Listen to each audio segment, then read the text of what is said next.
3 years, 20,000 more U.S. troops, but not to Iraq or Afghanistan. According to Pentagon officials, these men and women will be stationed inside of the U.S. Thousands of additional uniformed men and women set to be trained by 2011. They'll serve as a response to a possible mass terror attack or civil unrest following an economic collapse. So how concerned are Americans about this?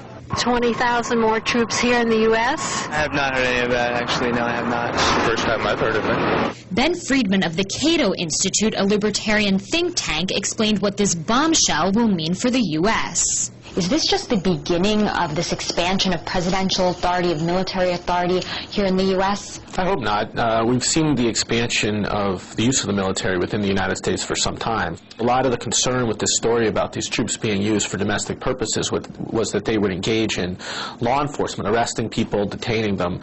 They can't do that. But that hasn't stopped people from speculating. It doesn't seem right to have the military guarding the interior of the country.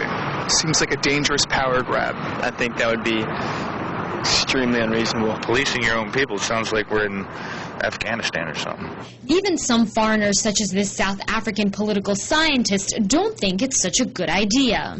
These are your citizens. They deserve your protection, but not to the extent that it becomes a militarized police state. I think we've had 8 years of that, and I think that's more than enough. But the real concern might be that Americans are depending too much on U.S. troops. What we should worry about is that the United States citizenry will become overly dependent on the military to deal with what are essentially government tasks. You know, what scares me is what happens 25, 30 years, 40, 50 years from now. You know, after the population's gotten used to seeing the military guarding the streets.